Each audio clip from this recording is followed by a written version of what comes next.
사무엘상 8장입니다. 10절에서 22절. 오늘 우리는 왕을 가지리이다. 우리는 왕을 가지리이다. 우리는 왕을 가져야 하겠나이다. 이 말입니다. 예, 사무엘상 8장 19절 말씀 같이 읽겠습니다. 그럼에도 불구하고 백성이 사무엘의 목소리에 순종하기를 거부하여 이르되 아니로소이다. 우리를 다스릴 왕이 있어야 하리니. 우리 아니 네이 양어죠. 네이 양 아니라 네이 but we will have a king of us. we will 우리는 왕 하나를 해서 we will have 우리 왕을 하나 가져야겠다. 이거. 우리 왕을 하나 가져야겠습니다. 우리를 다스릴 왕을 하나 가져야 하리이다. 우리 왕을 하나 가지겠나이다. 그러니까 이제 경고를 주는데도 불구하고 네이 그 노입니다. 다 쓸데없는 소리 말고 잡소리 말고 아닥하고 왕 내놓으라 이거예요. 그 말입니다. 그러니까 무슨 뭐 이런 말 저런 말 길게 하지 말고 닥치고 왕 이거 있죠. 이게 지금 이 말에 닥치고 왕 무조건 사무엘이 뭐라 그러면 그냥 닥치시고 그냥 왕을 세워달라고 왕을 달라고 이야기해요. 근데 뭐 사무엘 황당하죠. 좀 주의 말씀 전하는데 내 의견을 말한 게 아니에요. 지금 주의 말씀 전하는데 노 하잖아요. 이게 뭐야? 주님 말씀인데 네이 하는 게 이거 아니야? 황당한 거죠. 예, 우리는 왕을 가지리이다. 참 이게 사람입니다. 기도합시다. 이제까지 거룩한 주 하나님 감사합니다. 하나님께서 은혜 주에서 오늘 주의 말씀을 선포해 주시고 또 아버지 듣는 저희가 이 말씀을 잘 받도록 해주시길 간구합니다. 늘 충만한 이해력, 충만한 깨달음을 얻게 해주시옵소서. 지혜와 계시를 주시고 또 듣는 귀를 주시고 또 열린 마음을 주시옵소서. 하나님 아버지 하나님 말씀의 씨앗이 풍성히 뿌려지고 또 마음에 가득히 또 이 말씀이 보고에 쌓여지게 해주시고 열매 맺게 해주실 간구합니다. 은혜 베풀어 주시고 저희가 또 오늘 본문 말씀을 통해서 또 훈계와 경고와 배움을 얻게 해주십시오. 감사드리며 주의 성기도합니다. 아멘. 예, 오늘 말씀은 아니니이다. 그럼에도 우리는 우리를 다스릴 한 왕을 가지리이다. 아니니이다. 하나님 뭐라고 하든 우리는 왕을 갖는다 이거. 하나님이 뭐 안 된다고 하든 뭐 하든 하나님의 의사는 상관없다. 우리는 우리의 의지가 있다 이거예요. 주께서 사무엘에게 왕을 구하는 백성들에게 왕정의 강점이 아니라 왕정의 단점과 폐해와 왕으로 인해 받을 고통과 어려움 등에 대해서 미리 자세히 경고의 말씀을 주었습니다. 왕이 없는 게 차라리 낫다 이렇게. 우리도 그러죠. 애들이 막 폰 사달라고 하면 없는 게 낫다. 아니니다. 아이폰이 있어야겠나이다. 뭐 이런 거지. 뭐 이런 것도 비슷한 겁니다. 아니니다 있어야겠나이다. 니 그거 하면 눈도 나빠지고 허리도 굽고 거북목 되고 집중력은 떨어지고 공부는 성적은 떨어지고 뭐 하면 아니니다. 그래도 있어야겠나이다. 뭐 비슷한 겁니다. 예, 근데 그거 비교 안 된 거지 뭐 어쨌든. 출애굽한 이후에 지금까지 그 600년 동안 이스라엘은 왕이 없었습니다. 광야에서 모세가 그들을 재판했습니다. 모세가 죽은 후에는 여호수아가 그들의 목자가 되어서 정복 전쟁을 지휘했고 땅을 분배해 줬습니다. 좋았죠? 그 이후로도 이스라엘은 왕이 없었습니다. 각 사람 주께 받은 땅에서 농사를 지으며 평화롭게 살았습니다. 군대를 안 갔다고. 군역이 없는 나라 어때요? 군역이 없는 나라, 노역이 없는 나라. 이런 뭐 완전히 진짜 꿈의 나라지. 이런 지상에 이런 나라가 어디 있어요? 이스라엘이 그랬다고. 왕이 없었다고. 주님께 분배받은 땅에서 농사 지으면 살면 됩니다. 이스라엘은 대부분의 봉건 국가에 있었던 왕이나 영주들, 통치자들로 인해 그는 폭정이나 압제를 받는 일도 없었습니다. 그들은 조선시대처럼 자국민을 노예로 삼는 자국민을 노비로 삼는 노예로 삼는 나라도 아니었습니다. 이거 엄청난 이야기입니다. 이게 진짜 이상주의 국가예요. 자기들 나라에 노예가 없다. 어떻게 생각하세요? 그 옛날에 지금 군대가 아니에요. 그 옛날에 그들은 지파별로 도시마다 그 지역의 장로들이 주께 받은 율법에 따라 재판을 했습니다. 덕분에 세금도 없었고 군역도 없었고 노역도 없었습니다. 지상에 이런 나라가 있었습니다. 이스라엘이 그랬습니다. 이스라엘이 그랬어요. 이것은 오늘날 작은 정부를 추구하는 것을 넘어 무정부주의자들이 꿈꾸는 이상적인 정치 제도입니다. 정부가 왜 필요하냐 이거지. 이게 무정부주의자로 그러죠. 무정부주의자. 근데 무정부주의자들이 세운 이상적인 국가가 지상에 있었다고. 그것도 장장 600년 가까이나. 그들에겐 제사장들이 있었고 그들이 주의 법을 가르치고 재판했지만 어느 나라에서나 볼 수 있는 그런 통치자들이나 관리들이나 행정관들이 아니었습니다. 그런데 왕이 없다 보니까 또 약점도 있었습니다. 치명적인 약점. 외적과의 전쟁 때 군대를 모으고 싸우는 일에서 어려움이 있었습니다.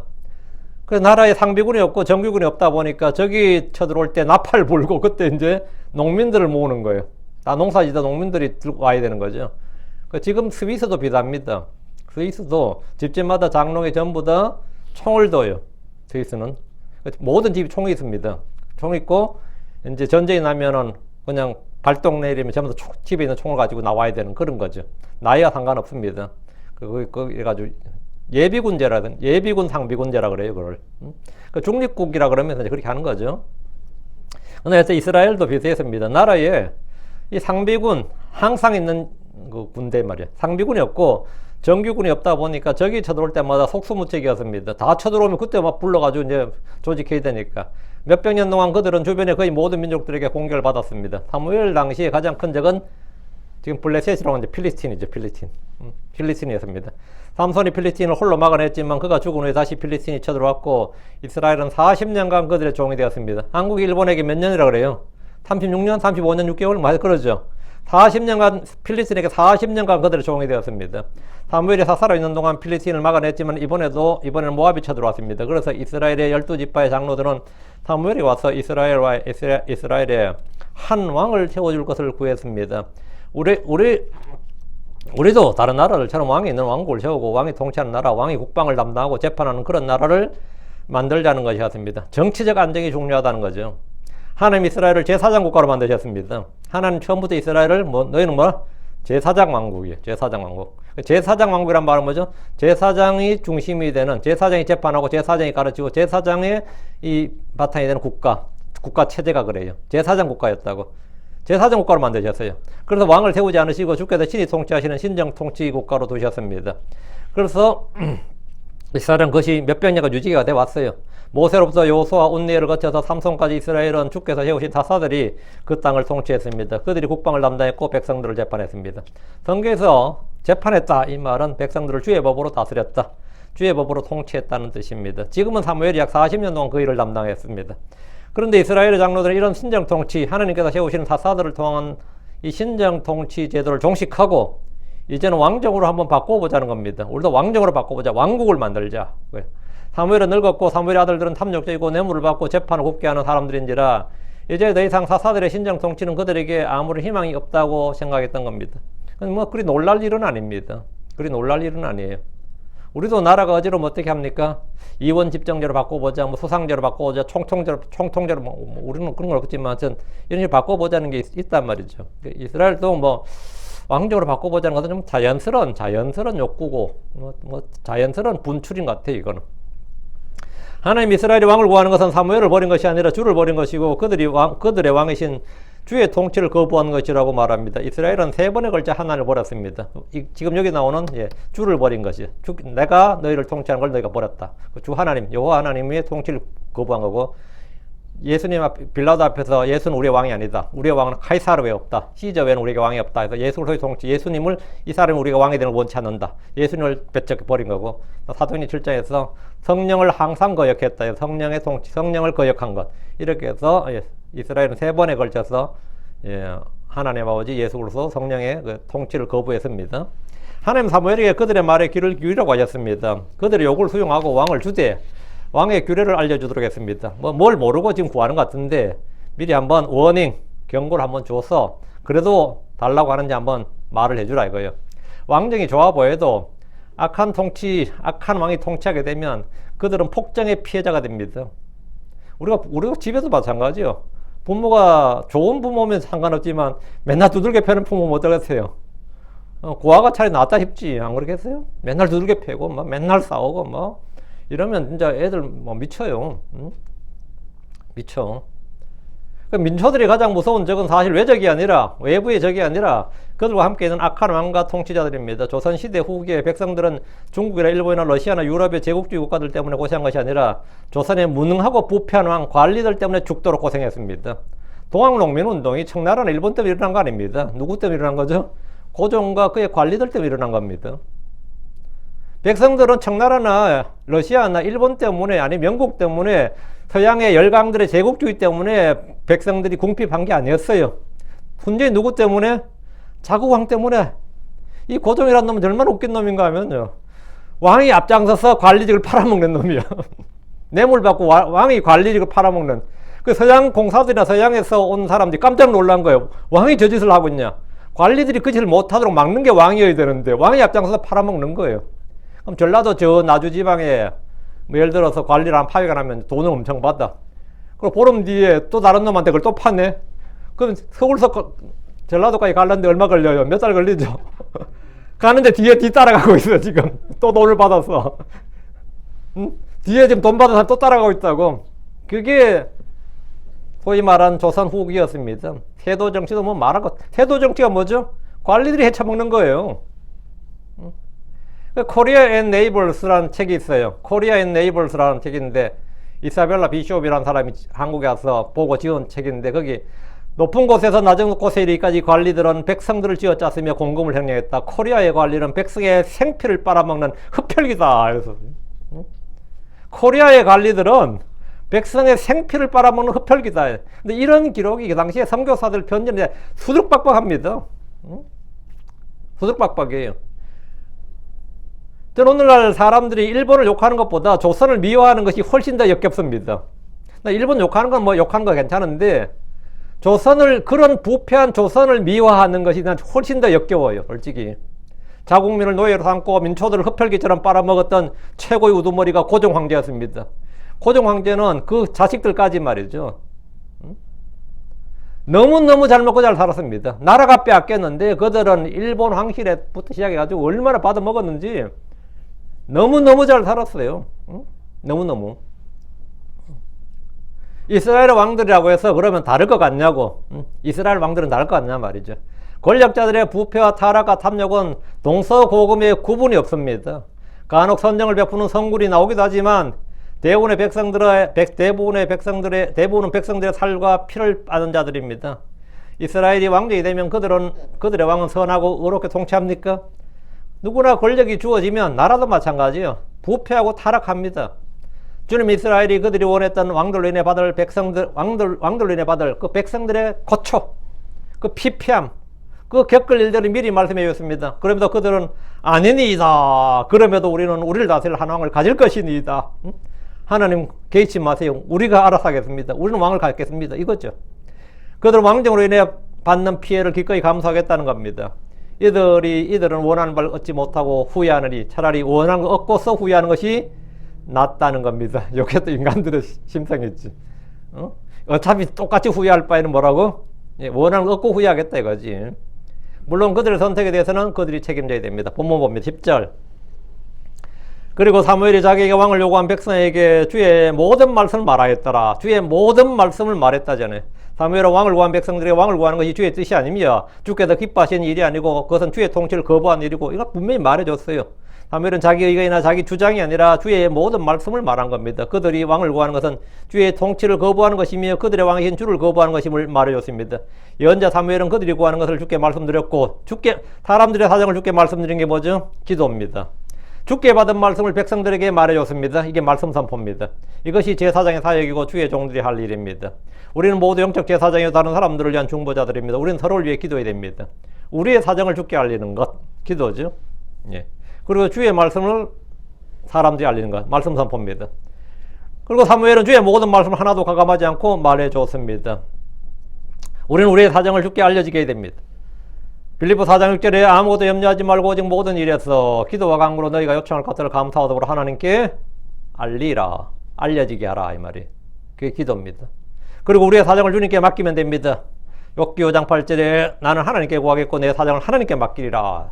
우리는 우리의 사정과 이웃의 사정, 형제들의 사정을 주님께 알리고 맡겨야 됩니다. 그리고 주의 말씀을 받아서 내 마음에 숨겨두고 이웃들에게 선포해야 됩니다. 이것이 그리스도의 제사장들로서 해야 될 일입니다. 사무엘은 주의 말씀을 받아서 백성들이 다 말해줬습니다. 백성들의 요구사항, 사정을 주께 알렸습니다. 그는 그들의 중보자였습니다. 우리도 중보 사역자들입니다. 11절 그리고 그가 말하되 이것이 너희를 통치할 왕의 규례가 되리라. 그가 너희 아들들을 취하여 그들을 자기를 위해 또 자기의 병거들을 위해 지정하고 또 자기의 기병으로 삼으리라. 또 몇 사람 그의 병거들 앞에서 달려가리라. 사무엘이 주께 받아서 백성들에 전한 주의 말씀인데 이것이 너희를 통치할 왕의 규례가 되리라. 왕은 이렇게 한다. 이게 왕의 규례. 이건 주의 규례는 아닌데 왕의 규례라고. 주의 규례가 최고법이고 왕의 규례가 다면 그 다음 법이란 말이죠. 왕의 규례, 왕이 세우는 법이단 말이에요. 이스라엘은 지금까지 왕이 없었고 율법에도 왕정에 대한 구체적인 제도나 법이 없었기 때문에 지금 주님이 그들에게 왕의 규례에 대해서 말씀해 주신 건데 왕의 권력이란 거, 권위라는 게 엄청나다 이 말이에요. 엄청나다 이거예요. 왕은 예언자도 제사장도 사사도 아닙니다. 그렇다고 다른 나라의 왕들처럼 백성들 위해 군림하거나 지배해서도 안 되는 게 성경대로 왕이에요. 이스라엘의 왕은 어떻게 해야 되는지 신명기에 잘 나옵니다. 신명기 17장 14절 20절에 나와요. 거기 보면 첫째 반드시 주 하나님께서 택하실 자를 왕으로 세울 것, 둘째 내 형제들 가운데 한 사람을 왕으로 세울 것. 타오기는 안 된다 이 말이죠. 이게 전부입니다. 이렇게 왕으로 세움받은 자는 말을 늘리지 말고 말을 늘리기 위해서 백성을 이집트로 보내지 말라고 하셨습니다. 주께서 세우신 왕은 절대 이집트와 친교를 맺거나 연합하지 말라는 겁니다. 왕은 자기를 위해 아내를 많이 두지 말고 은금을 많이 늘리지 말라고 하셨습니다. 왕이 된 자는 율법을 최고로 필사해서 평생토록 자기 곁에 두고 그 안에 가서 읽고 주 자기 하나님 두려워하기를 배워야 합니다. 백성들이 원하는 왕은 그들을 재판하는 것, 그리고 외적들을 상대로 전쟁을 하고 그들의 행명과 재산을 지켜주는 것, 이게 그들이 원하는 왕이었습니다. 그 왕이 이런 왕이면 좋죠. 이런 왕이면 좋지. 사무엘이 말한 왕의 규례는 이스라엘의 왕이 있을 때 백성들에게 부과되는 의무와 세금과 노역과 군역 등에 관한 겁니다. 왕정이 된다는 것은 꼭 좋은 것만이 아니라는 것을 미리 알려주는 겁니다. 이스라엘 사람들은 지금 왕정에 대해 좋은 것만 생각하고 있습니다. 왕이 있으면 얼마나 좋을까? 왕이 있으면 군대도 있게 되고, 왕이 있으면 재판도 행정이 딱 있으니까, 행정체에 갖추어지니까 뭐 다 좋은 게 아니냐 이렇게. 왕이 있으면 사회 문제나 정치 문제나 국방 문제 등 많은 문제들이 해결되고, 또 치안 문제도 해결될 것이다 이렇게 생각하고 있습니다. 지금까지 그들에게 있던 많은 문제들이 사실 왕이 없었기 때문에 생긴 것으로 판단한 겁니다. 그것도 뭐 어느 정도 일리는 있죠. 왕이었기 때문에. 한국 사람들이 옛날에 어려우면 다 어떻게 생각했어요? 이게 다 민주주의가 안 돼서 그렇다. 이게 다 일제청산이 안 돼서 그렇다. 다 이런 식으로 몰아붙였잖아요. 그럼 뭐 좀 위안이 되잖아. 사실 그게 아니어도 뭐 일제청산이 안 되었다고 자기가 그거 상관없는데, 자기 집 문제 그거 상관없거든요. 그렇지만 그렇게 말하면 어때요? 그럼 또 반대쪽에서 이건 다 이게 남북 통일이 안 돼서, 우리는 통일만 하면 뭐 다 해결될 것처럼, 통일만 하면 더 고생인데 실제로. 그래서 어쨌든 이게 뭐가 건순이 있어야 되거든요. 그 이스라엘은 자기들의 죄와 이 부조리, 사회적 부조리나 부패나 어떤 이 약함이라든가 이런 모든 문제를 왕이 없기 때문에 정치 제도의 문제라고 판단한 거죠. 그렇게 판단한 거예요. 그러나 주님은 그들의 문제가 그들에게 왕이 없는 것 때문이 아니다고. 차라리 왕이 없는 것이 백성들에게 차라리 훨씬 낫다. 그걸 지금 말씀해 주신 거예요. 그들이 지금까지 없었던 왕이 세워지면 왕은 그들의 아들들을 취해서 자기의 병거들을 위해 지정할 겁니다. 군역을 지게 한단 말입니다. 졸지 이제 군대 가야 된다고. 왕은 자신의 군대를 갖게 됩니다. 왕의 경호, 왕궁의 경비로부터 시작해서 수도를 지키는 이 수비대가 있어야 되고, 그리고 국경을 지킬 군대도 필요합니다. 자기의 기병으로 삼으리라, 이 말은 왕을 위해 군역을 진다는 말입니다. 또 몇 사람은 그의 병거들 앞에서 달려가리라. 병거들 앞에서 달린다는 것은 왕의 군대 앞에서 나아가는 군대들인데, 이 일을 누가 합니까? 백성들 중에서 징발된 사람들이 해야 됩니다. 백성들도 이제 징발된 거예요. 레위 지파들은 주의 제사장 직분으로 징발되잖아요. 근데 이제는 나머지 지파들은 그런 의무가 없었는데 군역을 지어야 된다고. 그리고 또 노역을 해야 되고. 12절. 그리고 그가 자기를 위해 천인대장들과 50인대장들을 임명할 것이요, 또 그들을 세워 그 땅을 갈게 하며, 또 그의 소악물을 거두도록 하고 그의 전쟁 무기들과 병거들의 기구들을 만들게 하리라. 왕이 하는 일이라고요. 왕을 세우면 왕은 자기를 위해 천인대장들, 50인대장들을 임명할 겁니다. 한번 군대를 조직해야죠. 이것은 군대 조직과 관리 체계를 세우고 공직자들을 임명하게 된다는 겁니다. 왕이 군대를 갖게 되면 폭력을 합법적으로 사용할 수 있게 됩니다. 모든 국가는 폭력을 독점합니다. 그것이 법이에요. 폭력을 독점한다 이거. 그거 사적 폭력은 뭐라? 다 금지한다 이거. 그러니까 국가가 폭력을 독점하고 개인적으로는 폭력을 내가 이웃이 누가 하더라도 신고를 해야 되지, 내가 폭력을 행하면 안 되죠. 그러면 그거는 이제 왜 국가가 폭력을 독점하기 때문에 어긋나죠. 왕정 국가들은 왕이 폭력을 독점하게 됩니다.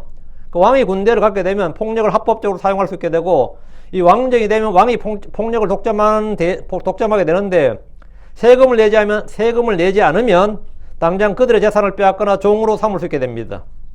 지금까지 그들은 11조를 내지 않는다고 해서 하나님 앞에서 죄고, 내가 원래 11조를 안 냈어, 아니면 좀 띵가 먹었어, 그럼 어때요? 하나님 앞에서 죄지거는. 그리고 하나님 앞에서 회개하고 뭐 다음부터 내든지 뭐 하든지, 그거는 하나님 앞에서 헌물 갖추고 뭐 하면 되지만, 왕이 세워지면 그건 사정이 달라요. 탈세가 되는 거예요. 바로 전과자가 된다고. 공권력이란 것이 법 아래 통제를 받지 않고 사용될 때 백성들은 엄청난 고통을 받을 수밖에 없습니다. 천인대장들이나 50인대장들 역시 막강한 권력을 갖습니다. 그들은 권력을 안 가져요. 그들이 백성들을 상대로 그들의 힘을 마음대로 사용해버리면 그 피해는 어디서도 구제받을 수 없습니다. 이스라엘은 스스로 전제군주와 봉건 영주국가들의 농노들처럼 되고 싶어하는 겁니다. 조선시대의 모두가 양반이 아니듯이 이스라엘의 왕이 세워지면 소수가 권력을 독점하고 군림하게 됩니다. 맨날 드라마에는 뭐 다 양반 다 왕족이고 해가지고 비단 옷 입고 있지만 우리 그 역사 기록법 나오잖아요. 한국은 염색 기술이 없었단 말이에요. 그래가지고 이 선교사들의 글에 보면 나와요. 한국에는 이쁜 여자가 없다고 나와요. 왜 이쁜 여자 없겠어요? 화장을 해, 머리를 해. 그렇다고 뭐 제대로 상하수도 시설이 있어. 그러니까 옷은 전부 다 뭐예요? 황당하죠. 그러니까 어떻게 이 조선이라는 나라를 봤더니만 이쁜 여자가 하나도 없다. 이런 기록이 있어요. 얼마나 삶이 어땠는지 알겠죠? 뭐 비단 입고 뭐 비단 옷에 뭐 그거는 그 드라마예요, 드라마. 응? 그렇게 처참했다고. 근데 이스라엘의 왕이 세워지면 소수가 권력을 독점하고 군림하게 됩니다. 그건 당연한 이야기죠. 또 그들을 세워 그의 땅을 갈게 하며 그의 땅을 갈게 한다 이 말이죠. 왕이라고 해서 특별히 땅이 더 있는 게 아니에요. 하나님께서는 땅을 다 분배해 줬다고. 여호수아 때 땅을 분배해 주고 각 사람이 자기 땅을 갖고 있는데 왕정이 되면 왕은 뭐가 되는 거죠? 왕의 소유를 갖게 된다고. 그 말은 뭐죠? 사유재산을 탈취한다는 말입니다. 사유재산을 탈취하죠. 그럼 내가 왕의 경작지가 많아. 그럼 그 땅은 누가 갈아요? 왕이 갈아? 왕이 뭐 왕궁이 아니고 농사 지어요? 아니지. 노역을 시키는 거죠. 노역 누가 하고 싶어요? 그럼 군대를 동원하는 거죠. 천인대장, 50인대장을 세워가지고 그들에게 땅을 갈게 한다고요.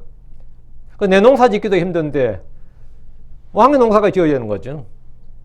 이것은 왕이 군대를 앞세워서 백성들을 노역에 동원한다 이 말입니다. 군대의 대장들을 세워서 백성들을 강제 노역에 동원하고 감독할 겁니다.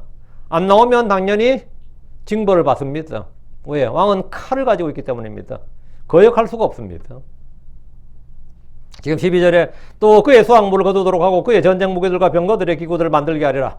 군역과 노역은 백성들의 의무가 됩니다. 군역과 노역이 의무가 된다고. 이 일은 솔로몬 시절에 왕궁 건설과 각 도시의 성벽 건축과 같은 일에서 잘 드러났습니다. 솔로몬은 왕궁 건축에서 백성들을 노역에 건축했고 노역에 동원했고 그 일에 필요한 과중한 세금을 부과했습니다. 그리고 각 국경 변경에마다 이 도시들을 세웠는데 도시를 세우니까 거기에 얼마나 돈이 많이 들어가요. 또 노역은 얼마나 많이 동원해. 그래서 전부 다 미쳐버리는 거죠. 솔로몬 죽자마자 로보암한테 가서 뭡니까? 우리 이렇게 못한다. 이 노역하고 다 세금하고 감해주지 않으면 감해주면 우리가 계속 이 연방에 남고 감해주지 않으면 독립한다. 그게 북왕국 이스라엘입니다. 뭐 솔로몬이 우상숭배해가지고 그게 아니고 그들의 요구 조건 딱 하나였어요. 세금과 노역이었습니다. 세금과 노역 감면 안 해주면 우리 연방 탈퇴한다. 그 연방 탈퇴가 북왕국 이스라엘이에요. 유다 지파를 중심으로 왕국이 세워졌잖아요. 우리 유다 지파의 지배 아래 있지 않겠다. 그래서 10개 지파가 독립한 게 북왕국 이스라엘이라고요. 얼마나 힘들었는지 알겠죠? 전쟁 무기들과 병거들의 기구들을 만들겠다는 것은 요즘 말로 하면 군수산업인데 사사시대 이스라엘은 칼을 만들지를 못했습니다. 쇠를 다루지 못해서 농기구들의 그 날을 세우고 벼르기 위해서 필리핀으로 가야 될 정도였습니다. 그럼 왕이 세워지면 본격적으로 군대를 강화하고 군수산업을 일으키게 됩니다. 왕은 이런 일에 백성들을 징발할 겁니다. 이런 일들은 이스라엘 백성들이 지금까지 경험해보지 못한 세계, 지금까지 경험해보지 못한 세상입니다. 그들이 왕을 달라는 것은 동시에 이런 의무와 무거운 짐을 달라고 외치는 것과 같습니다. 주께서는 이스라엘이 제사장 왕국으로서 주의 법을 따라 주를 섬기고 자유롭게 살기를 원하셨습니다. 그러나 그들은 무조건 왕이 있어야 한다. 우리에게는 왕이 필요하다고 외쳤습니다. 13절. 그리고 그가 너희 딸들을 데려다가 과자 만드는 자들과 요리하는 자들과 빵 굽는 자들이 되게 하리라. 여자들은 뭐 면제냐? 아니다 이거죠. 왕을 세우면 왕은 백성들 중에 여자들을 데려다가 왕궁에서 일을 시킬 겁니다. 왕궁에는 적어도 수백 명, 많게는 수천 명 일꾼들이 필요합니다. 여자들을 데려다가 과자 만드는 자들, 요리하는 자들, 빵 굽는 자들이 되게 할 것이고 옷을 짓게 할 겁니다. 각지에서 징발된 여자들은 궁궐에 필요한 크고 작은 일들을 해야 됩니다. 왕궁에서 일하는 것은 어떤 이들에게는 좋은 직장, 좋은 직업을 갖는 겁니다. 요즘으로 말하면 백악관에서 일하는 공무원이 되는 것이니까 모두가 원하는 선망의 직종이 될 수 있는데, 그렇죠? 지금 같으면 안 그렇겠어요? 나 백악관 인턴이다. 그래서 백악관에서 일하게 됐다. 어때요? 정부 종합청사에서 일하게 됐다. 국회 뭐 의회에서 일하게 됐다. 다 좋아하죠. 그러나 왕정국가에서 내시나 무수료 일한다는 것은 전혀 좋은 일이 아닙니다. 그건 전혀 좋은 일이 아닙니다. 그러나 누군가는 원치 않아도 내시가 돼야 되고 궁에서 일하는 무수리가 돼야 됩니다. 왕은 이런 일을 할 젊은 남자들, 여자들을 징발하게 됩니다. 조선시대 왕궁에서 살거나 출입하며 일하는 사람들 수가 경복궁이 여러분 가보시면 알겠지만 별로 안 넓죠. 별로 안 넓어요. 한국 궁궐이 그렇게 넓지 않습니다. 거기 일하는 사람이 몇 명이었을 것 같아요? 3,000명이었습니다. 3,000명이면 치이는 게 사람이에요. 그 정도 공간에 3,000명이면. 그래서 3,000명 중에서 2,000명이 궁궐 수비되고 1,000명이 내시와 무수리들이었습니다. 중국의 자금성 들어보셨죠? 자금성에 근무하는 그 궁궐, 궁중 일꾼들이 몇 명을 갖대요? 10만 명이었습니다. 여러분 마지막 황제란데 영화 보면 거기에 그때 그 완전히 청나라가 다 망하고 이제 나라가 완전히 뒤바뀔 때도 3,000명이 남아 있었잖아요. 그래가지고 이거 전부 다 내보내는 일을, 내시들 다 내보내는 일을 그 장면이 나오는데, 내시들 다 내보내는, 600명만 남기는 그런 장면이 나오거든요. 그래, 이 엄청난, 사울이나 다윗이나 솔로몬 왕국에서 일하는 사람들 당연히 선발해야 되고, 그 수가 적지 않았을 겁니다. 요즘 같으면 일자리가 많이 창출되었다, 공무원 수가 늘어났다고 하겠지만 이런 일들은 모두 백성들이 낸 세금과 노역으로 이루어집니다. 남자들이 군역과 노역을 담당하고 여자들 역시 왕이 시키는 일을 해야 됩니다. 전제군주 국가에서 왕은 절대적 힘과 권위를 갖게 됩니다. 이 말은 백성들의 생사여탈권을 갖게 된다는 말입니다. 절대적 권위란 뜻은 뭐예요? 왕의 권위, 왕의 힘이란 건 뭐죠? 백성들의 생사여탈권을 갖게 된다고요. 삶과 죽음, 살리고 죽일 수 있다는 말입니다. 그리고 그들의 생명과 재산을 왕이 마음대로 할 수 있게 되는 겁니다. 전 국민이 뭐요? 내 소유고 전 국토가 내 소유야. 왕정이라는 게 그런 겁니다. 왕정이라는 건 왕의 소유라고 다. 왜? 왕이 뭡니까? 롤드가 되는 겁니다. 롤드가 뭐죠? 주인이라고요. 왕이 주인이 되는 거라고.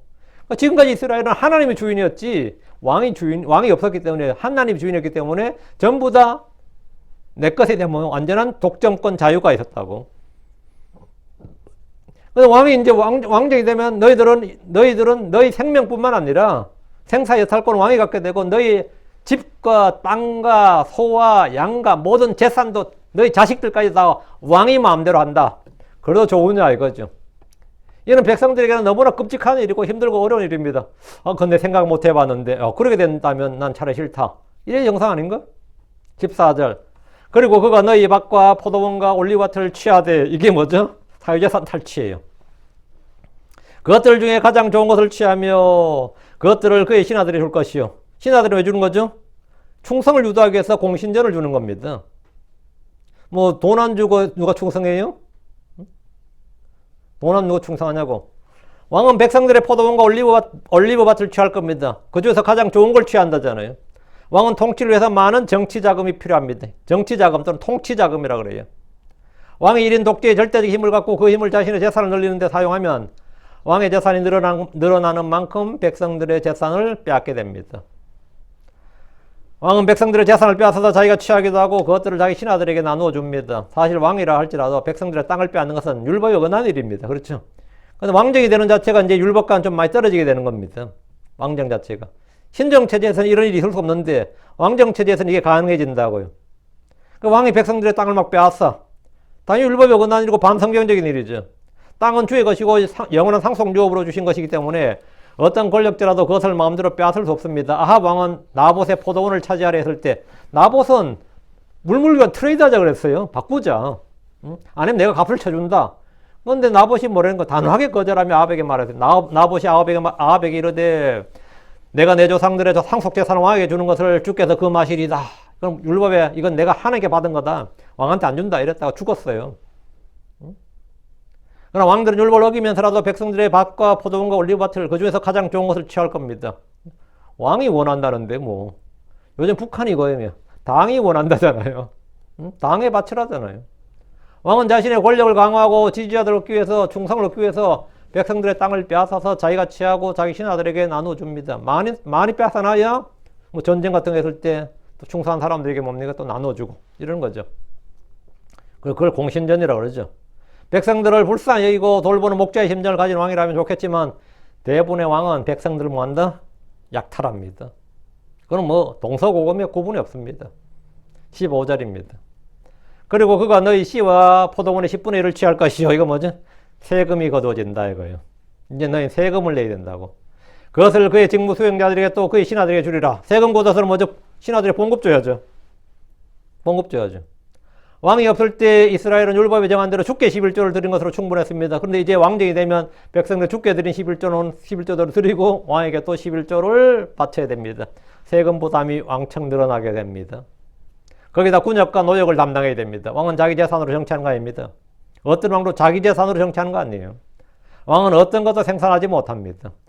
왕이 가진 모든 재산은 백성들이 가서 빼앗은 겁니다. 그 빼앗는다는 말은 좀 심하니까 그 세금 납부라 그러죠. 그걸 세금 납부라 그러는 겁니다. 모든 국민들의 노역과 재산으로 정치를 하고 왕권을 유지하는 겁니다. 백성들은 지금까지 내지 않았던 10%의 세금을 더 낼 수밖에 없습니다. 유대인들은 율법에 따라 레위 사람들을 위한 11조를 냈고 예루살렘에서 열리는 절기 행사를 위한 11조를 냈고 3년마다 과부나 고아나 나그네를 위한 11조를 냈습니다. 이것만 해도 매년 20%의 세금을 내고 3년 때는 30%의 세금을 내는 겁니다. 그런데 왕이 생기면 매년 30%의 세금을 내고 매 3년마다 40%의 세금을 내야 됩니다. 이거 현대 복지국가 같은데? 엄청난 세금인데? 지금도 우리 다 세금 많이 내죠. 세금 진짜. 세금 부담이 엄청 늘게 되는 거죠. 지금까지 11조는 율법의 강제 규정이지만 자율적으로 냈습니다. 누가 강제로 와서 빼앗아가는 것이 아닙니다. 사람은 전부 다 양심에 따라 자기가 원래 내 밭에서 뭐 포도원에서 아니면 내 뭐 밀수확을 뭐 예를 들어 뭐 100석을 냈다 그러면 10석을 내면 되는 거예요. 근데 원래 80석을 하면 8석만 내면 되는 거고. 근데 뭐 좀 아까워서 100석을 거두고 나서 5석만 냈어. 그럼 속이는 거죠. 그렇다고 애써. 그건 하나님께 지은 죄지. 집에 와서 니 왜 속이냐 해가지고 벌금 물고 이자 물리고 이러진 않는단 말이죠. 이스라엘이. 예. 각자 하나님에서 각자가 이 제사장 국가였기 때문에 그랬던 거죠. 자율적으로 됐다고. 물론 11조가 율법의 강제 규정이긴 하지만 자율적으로 됐기 때문에 사람들은 뭐 거기에 큰 부담을 느끼거나 막 미치겠다 이런 건 없었다고. 누가 강제로 와서 빼앗아가는 게 아닙니다. 그러나 이제 왕정이 되면 사정이 전혀 다릅니다. 왜 다르죠? 관리가 있잖아요. 관리가 있다고. 이집트가 수학이 많이 발달했다 그러죠. 이집트가 옛날 고대 수학이 많이 발달했다. 이거 다들 이야기하죠. 왜 발달해서 같아요? 예. 땅을 빨리 지어서 세금을 정확히 거두기 위해서였습니다. 그 땅을 빨리 측량해야 되니까 뭐 상가 함수 같은 게 나오는 겁니다. 땅을 빨리 측량을 해야 돼요. 그 땅이 저 정도 되면 어느 정도 수확이 나야 되는데 이 계산을 빨리빨리 되는 계산이 필요해진 거예요. 그래서 수학이 발전한 거예요. 이게 다 이게 세금과 연관된 거예요. 세금과. 그 관리들이 동원되어 속이지 못하도록 수확량을 측량하게 되고 만약 내지 못하면 어떻게 되는 거죠? 강제 집행이 이루어진다고. 강제 집행이 이루어집니다. 전에는 생활이 어려우면 11조를 내지 않는다 해도 제사장들이나 레위 사람들이 와서 뭐 빼앗아가는 일은 없었습니다. 그러나 왕정이 되면 국세청이 이 일을 담당하게 됩니다. 조세 관리가 생겨나고. 군역과 노역과 세금은 국민의 의무가 됩니다. 당연하죠. 왕은 백성들이 거둔 세금으로 군대를 운영하고 자기의 직무 수행자들과 그의 신하들에게 급여를 줄 겁니다. 어느 나라나 대부분의 세금이 공무원들에게 투입됩니다. 왕조시대의 왕들이 신하들이 줄 수 있는 것이 땅과 돈입니다. 왕에게 총사하는 군대를 두고 신하들을 얻으려면 엄청난 돈이 들게 되는데 이게 모두 백성들의 주머니에서 나오는 겁니다. 주께서는 왕을 세우는 일이 너희들에게 좋은 것이 아니다. 너희들 사유재산도 빼앗아가고 너희 밭도 빼앗아가고 뭐 너희들 노예 가야 되고 군대 가야 되고 힘들다 이거죠. 미리 말씀해 주신 거 경고해 주신 겁니다. 그 말은 뭐죠? 선택하라는 겁니다. 그래도 좋으면 하라 이거예요. 백성들 훗날 주 앞에 나와 부르짖으며 왕으로 인해서 말이죠. 왕이 뭐 우리 다 잡아 죽이나이다. 우리를 너무 힘들게 하나이다. 이렇게 부르짖으며 우리의 왕이 이럴 줄은 미처 몰랐다며 후회하지 말라는 겁니다. 나는 미리 말해줬다고. 하나님 이럴 줄은 몰랐습니다. 이런 나쁜 놈이 왕이란 놈이 우리를 잡아 죽이네요. 우리를 종으로 삼고 포로 삼고 우리 재산 빼앗고 이럴 수가 있습니까? 이렇게 아무리 부르짖어도 뭐라고 하나님은 듣지 않으신다 이거예요. 그건 너희의 선택이었다 이거예요. 16절입니다. 그리고 그가 너희 남종들과 여종들과 가장 잘난 젊은이들과 너희의 나귀들을 취하며 그들을 그의 일을 하게 하리라. 이 전부 다 뭐죠? 예, 사유재산 침해예요. 왕이 되면 사유재산 침해는 불가피하다는 겁니다. 사유재산을 보장하는 게 뭐죠? 법이죠. 사유재산 보장이 법이에요. 여러분이 근대 입법, 근대 헌법이라는 게 왜 나온 것 같아요? 근대 헌법은 딱 하나입니다. 왕의 권한을 줄이자는 게 헌법이에요. 그 왕의 권한을 줄이자. 왕의 권한이 너무 크니까 왕의 권한을 제발 좀 줄이자는 게 헌법이었다고. 그게 법이에요. 그러다가 이제 왕의 권한, 그러니까 귀족들은 왕의 권한을 줄이는 게, 귀족들의 권한도 줄이자. 이게 이제 점점 자꾸 이제 국가의 권력을 줄이는 게 뭐냐? 그게 법의 발전입니다. 그게 법의 발전이에요. 우리는 뭐 외국이 문제가 아니거든요. 우리 안에 이 독점적인 권력을 가진 이 권력으로부터 우리를 방어하는 게 뭐냐? 시민의 권리란 거죠. 그게 시민의 권리죠. 응? 그 이스라엘은 지금까지 시민의 권리를 마음껏 누렸어요. 마음껏 누리는데 자들이 종이 되겠다는데 뭐 어떻게? 응? 그 왕이 되면 사유재산을 치면 불가피하단 말이죠. 왕이 왕좌에 앉으면 남종들과 여종들이 필요합니다. 왕실에서 일할 사람들은 인물이 있고 똑똑하고 잘난 사람들이 뽑아갑니다. 너희 나귀들을 취하며 이 역시 사유재산의 침해입니다. 왕을 세우면 당장 왕궁을 건축해야 되고 운영할 경비가 필요합니다. 운영할 경비가 필요해요. 또 그에 필요한 돈과 노역자들이 차출됩니다. 왕의 군대를 만들려면 또 사람을 차출해야 됩니다. 이에 필요한 경비들은 당연히 국민들의 사유재산에 나옵니다. 권력자들이 백성들의 재산을 뺏는 합법적인 방법이 세금입니다. 성도들은 세금을 내는 것에 대해 저항하거나 불평하지 않습니다. 우리는 위에 있는 권력에 순종하고 합당한 세금을 내는 것을 당연하게 여깁니다. 이것은 성경의 명령입니다. 그러나 왕이 없던 이스라엘에게 이런 일들은 당혹스러운 일입니다. 이제 갑자기 생기는 거잖아요. 군역과 노역과 세금은 아무리 가벼워도 백성들에게는 어려움이고 불평이 나올 수밖에 없는 겁니다. 17절. 그가 너희 양들의 10분의 1을 취하리라. 그리고 너희는 그의 종들이 되리라. 왕들은 백성들에게 밭의 소산물의 10분의 1만 취하는 게 아니라 가축에서도 10분의 1을 취한다. 11조를 취한다는 겁니다. 모세 율법에도 곡식의 11조가 가축의 11조가 다 나오는데 왕도 그렇게 따로 11조를 받는다는 거예요. 그리고 너희는 그의 종들이 되리라. 맞죠? 이게 제일 큰 문제입니다. 자유가 뭐가 된다? 왕정이 되면 백성은 당연히 자유가 제한받는 겁니다. 공공의 선을 위해서, 왕의 뭘 위해서 백성의 자유를 제한할 수 있다. 이게 권력의 핵심이죠. 그게 파워지 뭐. 그리고 너희는 그의 종들이 되리라. 이게 제일 무서운 말이에요. 그리고 너희는 그의 종들이 되리라. 모든 백성 왕의 종이 된다고. 왕이 절대군주, 전제군주로서 권력을 잡게 되면 백성들의 왕은 그들이 주가 되고 자유시민이었던 백성들은 졸지에 왕의 신하 종이 됩니다. 왕을 세울 때 백성들은 복종의 대상이 생기게 됩니다. 폭군이라도 나타나면 백성들은 왕을 위해 일하는 노예라 다름없게 됩니다. 지금까지 이스라엘은 왕이 없었기 때문에 정치적 박해나 학정의 고통을 받아본 적이 없습니다. 그들이 얼마나 좋은 시절을 보냈는지 알겠죠? 얼마나 좋은 시절을 보냈는지. 전 세계가 부러워하는데 지들만 지금 뭡니까? 헬 이스라엘 그러고 이러는 거지 뭐. 헬 유다 그러고 이런 거예요. 전 세계가 부러워하는, 전 세계 모든 민초들이 야, 그 나라 왕이 없대, 세금이 없대, 군역이 없대, 노역이 없대, 어때요? 전 세계 민초들이 완전 꿈의 이상적인 세계로 지금 바라는 이 나라인데 지금 뭐 왕래노라고 난리를 치는 거예요. 응? 그 세금이나 노역이나 군역 문제 자유로웠다고요. 근데 이제부터 그들은 종이 되었고 그들이 해야 될 의무요 짐이 되었습니다. 왕의 명을 어길 때 그들은 감옥에 갇히거나 벌금을 내거나 종이 되는 등의 처벌을 받게 됩니다. 18절. 그리고 그날에 너희가 너희를 위해 택할 너희 왕으로 인하여 부르짖으리라. 주님께서는 뭡니까? 이게 뭐 뻔하지 뭐 이거는 뭐. 이거 뻔하다고 18절은. 그리고 그날에 너희가 왕의 종이 되고 학정과 폭압으로 인해서 약탈되고 말이야 고통을 받을 때 너희를 위해 택할 너희 왕으로 인하여 부르짖으리라. 백성들이 이제 왕으로 인해 부르짖는 거예요. 제발 저 왕 좀 바꿔주세요. 저 왕 좀 없애주세요. 뭐 이런 게 저절로 나오는 거죠. 그러나 주께서 그날에 너희를 듣지 아니하시리라. 저럼 이런 곤란한데 하나님께서 우리가 왕 좀 갈아주세야 뭡니까? 응? 탄핵을 할 수 있어야 되잖아. 탄핵을 하든 뭐 뒤엎을 수 있어야 되는데 그럼에도 주께서 그날에 너희를 듣지 아니하시리라. 그냥 너희가 택한 대로 그 결과에 책임을 져야 너희가 책임져야 된다 이거예요. 그 백성들은 그들이 원했던 왕, 그들이 택한 왕으로 고통을 받을 때, 왕의 압제로 인해 자유를 빼앗기고 종이 될 때, 그들의 사유재산을 빼앗길 때, 자기의 자식들이 징발되어 나갈 때, 억울한 죽임을 당하거나 죄수가 될 때 그들은 그들의 왕으로 인해 부르짖을 겁니다. 당연한 겁니다. 민초들이 겪는 대부분의 고통은 외부의 적이 아니라 자국의 왕과 관리들로 인한 것이 훨씬 많습니다. 어떻게 생각해요? 여론 조선 말기에 조선 후기에 민초들이 고종한테 당하는 폭정보다 일본 관리들한테 당한 거하고 어느 게 더 나을 것 같아요?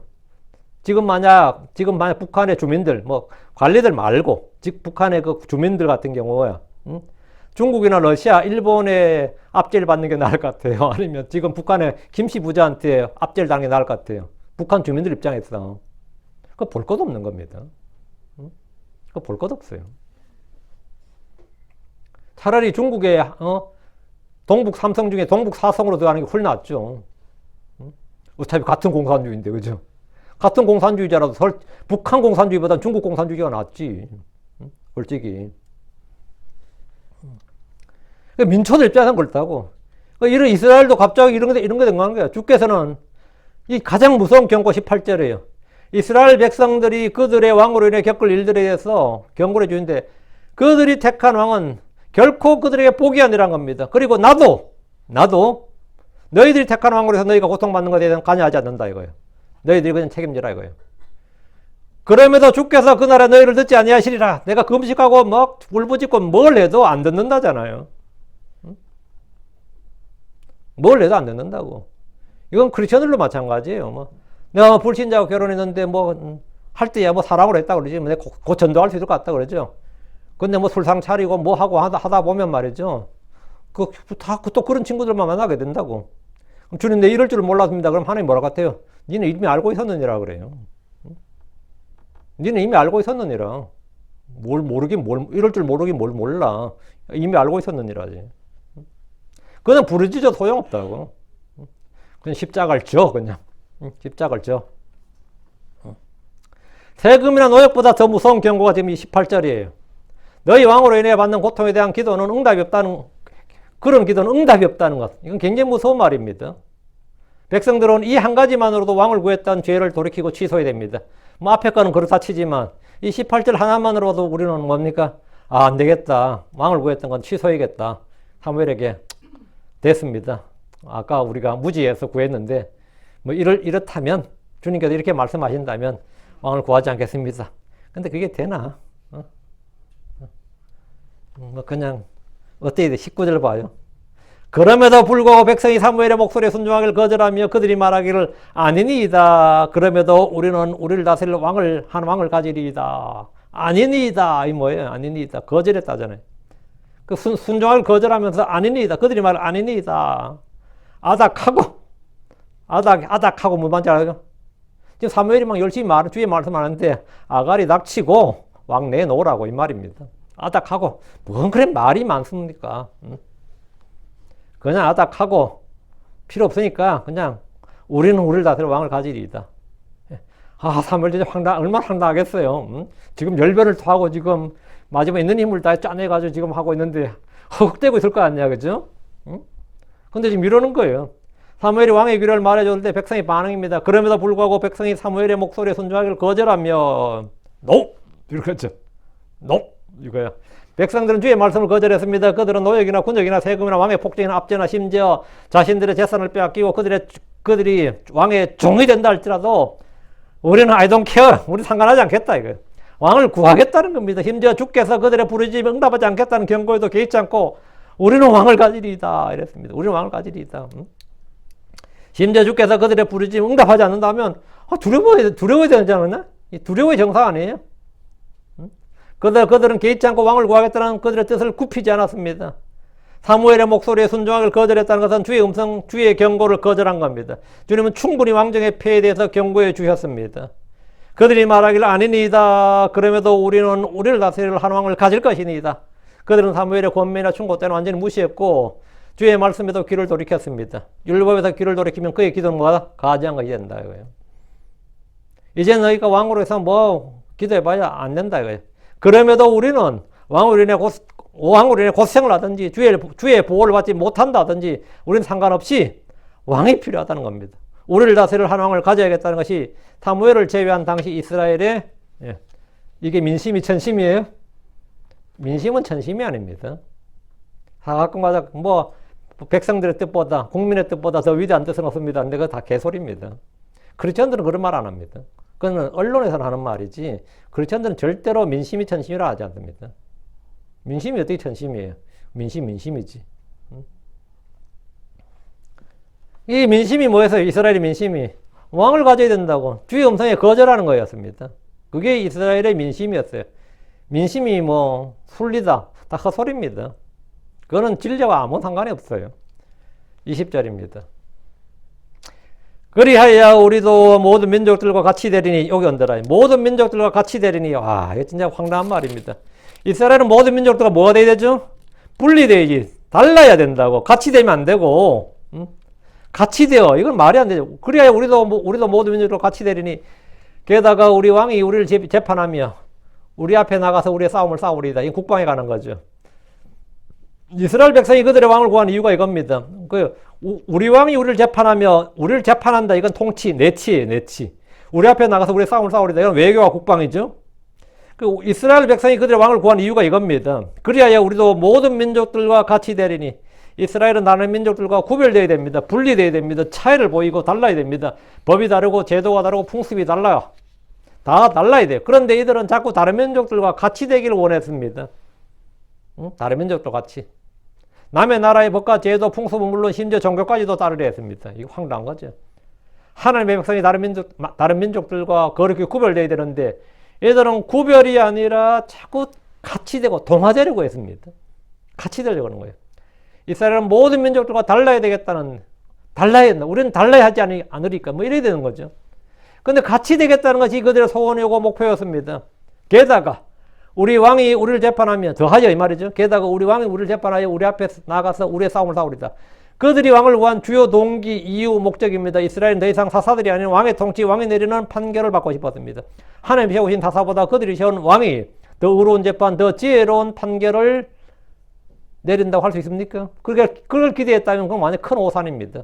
왕을 세웠다. 왕이 하나님이 세우신 사사들보다 훨씬 더 의롭고 경건하고 거룩하냐? 전혀 아니죠. 훨씬 더 주의 뜻을 따르냐? 그것도 전혀 아니라고.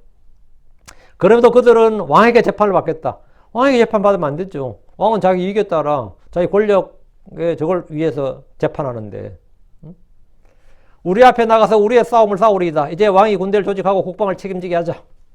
이거 그들의 이제 소원이었죠. 21절. 이에 사무엘이 백성의 모든 말을 듣고 그가 주의 귀에 그것들을 다시 고하였더라. 이게 사무엘이 중보자란 거죠. 이제 주의 말씀을 백성들이 전해줬어요. 그죠? 그러니까 이제 백성들의 의견을 사무엘이 들었어. 그러니까 백성들의 의견을 다시 주님께 고하였더라. 말하였더라. 사무엘은 주의 말씀대로 왕의 귀를 알려줬고 충분히 경고의 말씀을 줬습니다. 그러나 그들은 아니니이다 라며 사무엘의 음성에 순종을 거부했습니다. 그들은 나름 합당한 이유가 있었고 설득을 당할 여지가 전혀 없었습니다. 사무엘은 백성의 모든 말을 들었습니다. 사무엘은 그가 들은 모든 말을 다시 주의 귀에 고하였습니다. 하나님은 사무엘이란 주의 예언자를 사이에 두고 백성들과 대화하고 있습니다. 이걸 중보자, 중재자라 그러죠. 한 사람 중보자를 통해 말씀을 주고받습니다. 하나님은 아담이나 가인이나 노아와 직접 말했습니다. 아브라함, 이삭, 야곱과도 직접 말했습니다. 모세와도 직접 말했어요. 모세와는 뭐 친구처럼 직접 대면에서 말했고 사사들에도 직접 나타나 말씀하셨습니다. 그러나 백성들에게 말씀하실 때는 늘 주의 종을 통해 말씀하시고 들으셨습니다. 이것은 그들에게 주께서 세우신 중보자의 필요성을 알려주시기 위해서입니다. 하나님의 중보자, 중재자 누구죠? 예수 그리스도입니다. 예수는 우리의 중재자, 중보자십니다. 사무엘이 백성들이 들은 말씀을 다시 주께 말씀드리자 주께서도 그들에게 대답을 주셔야죠. 이제. 자, 대답이면 22절. 이에 주께서 사무엘에게 말씀하시되 그들의 음성에 귀를 기울이며 또 그들에게 한 왕을 세우라. 이에 사무엘이 이스라엘 사람들이 말하되 너희는 각각 자기 도시로 가라.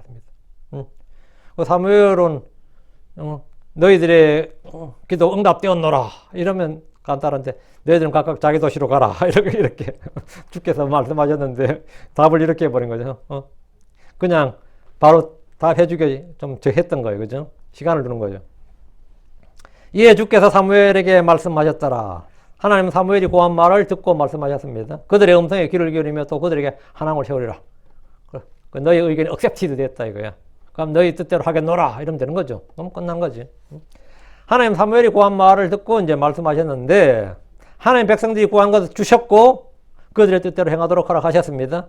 하나님의 뜻에는 원하시는 뜻이 있고 허락하시는 뜻이 있습니다. 로마 12장 2절에 너희는 이 세상에 동화되지 말고 오직 너희 생각을 새롭게 함으로 새롭게 함으로 변화를 받아 하나님의 선하시고 good will입니다. 받으실 만하면 acceptable will. 완전하신 뜻이 무엇인지 perfect will. 세 가지 뜻이 나옵니다. 하나님의 선하시고 받으실 만하며 완전하신 뜻이 무엇인지 뭐하라? 입증하라. 이렇게 돼. 여기 하나님의 뜻이 세 가지 나오는데 선하신 뜻, 받으실 만한 뜻, 하나님께서 good will, acceptable will, perfect will 이런데 그래 이스라엘 왕을 세우라고 하신 것은 주의 뜻이 아닙니다. 선한 뜻도 아니고 주님께서 받아주셨어요. 하나님 원하신 뜻이 아니에요. 하나님께서 그 뜻을 받아주셨는데 이런 거를 이제 성경에서 permissive will 하나님께서 원하진 않아. 그런데 필요해서 너희들에게 준다, 허락한다 이거죠. 응? 어떤 애들은 그죠? 난 집 나가서 살고 싶어요. 나가면 고생일 텐데 한 달 생활 비용에도 만만치 않을 텐데 그래서 어쨌든 한번 나가서 살고 싶어요. 나가면 네 교회도 안 갈 것 같고 뭐 친구들하고 만나서 개판 죽을 것 같은데 아닙니다. 그래서 나가야 하리다. 뭐 이러면 어떻게? 뭐 부모가 못 이기지 자식을. 그럼 나가라. 그럼 나가서 개판 죽이는데 그럼 내가 뜻은 아니에요. 그래서 지가 이제 나중에 잘못되면 그러지. 그때 엄마가 날 막아서야 되느니 뭐 때렸어라도 막아서야 되니까는 개소리고. 그건 네가 책임져야 되고. 그건 permissive예요. 허락한 뜻이에요. 근데 그런 거는 굉장히 많습니다. 우리 하나님 앞에 막 기도하잖아요. 밤새 기도하고 뭐 새벽 기도하고 뭐 하고 해가 주님 주시옵소서 하면 하나님께서 그래 뜨거운 맛을 봐야 된다 저놈은. 그럼 주는 거예요. 막 주는 거예요. 그 필요 없을 것 같은데요. 필요 없을 것 같은데. 아닙니다. 필요하나이다. 그 상당히 고생할 텐데. 아닙니다. 그래서 하나님 앞에 아닙니다 하는 거예요. 이런 걸 뭐 허락하신 뜻이라. 그들은 주를 버리고 주의 통치를 버리고 왕을 선택하고 왕의 통치를 원했습니다. 선택한 겁니다. 하나님의 통치가 아니라 다른 민족들처럼 왕의 통치를 원했습니다. 하나님은 그들의 소원대로 응답했습니다. 이 응답은 그들에게 좋은 것이 아니었습니다. 응답 좋은 게 아니었습니다. 자, 그래서 하나님께서 주신 모든 게 다 좋은 게 이것도 간증하고 말이죠. 내가 진짜 생명을 걸고 기도했더니 하나님께 응답했다 그랬는데 나중에 간증해야 되고 받았다고 간증하는 거 아닙니다. 받았다고 간증할 게 아니라 나중에 간증해야 됩니다. 나중에. 아무도 모릅니다. 그래서 그들이 각각 자기 도시로 가라 했는데 여기까지 하고 다음에 이제 왕이 선택되겠죠. 주님께서 왕을 주라고 했으니까 9장은 다음 왕을 선택하는 장면은 다음 시간에 합시다. 기도하겠습니다. 위대하시고 간주하는 감사합니다. 하나님께서 은혜 주셔서 참 저희를 불쌍히 여기시고 또 저희 가장 좋은 것을 주시는 하나님, 또 저희 모든 필요한 것들을 공급하시는 하나님을 믿습니다. 하나님, 저희가 하나님의 선하시고 받으실 만하고 완전한 뜻이 무엇인지 이해하고 깨닫기를 원합니다. 주의 뜻이 무엇인지 이해하라고 주님 말씀하셨는데 제가 육신의 정욕대로 구하지 않게 하시고 육신의 뜻대로 세상의 정욕대로 살지 않게 해주시옵소서. 아버지, 저희의 뜻을 하나님의 뜻으로 둔갑시키거나 또 아버지 그렇게 변명하지 않도록 저희에게 지혜를 주시옵소서. 사랑 아버지는 저희가 주님 원하시는 것, 필요한 것들을 꼭 구할 줄 알게 하시고 무엇보다도 바르게 구할 줄 알도록 인도해 주십시오. 그러기 위해서는 주님 지혜가 필요합니다. 주님 주시는 참 그런 놀라운 명철이 필요합니다. 전능하신 하나님, 저희로 하여금 선악을 분별할 줄 알게 해 주시옵소서. 사랑 아버지 하나님께서 도와주십시오. 감사드립니다. 주의 성교도 합니다. 아멘.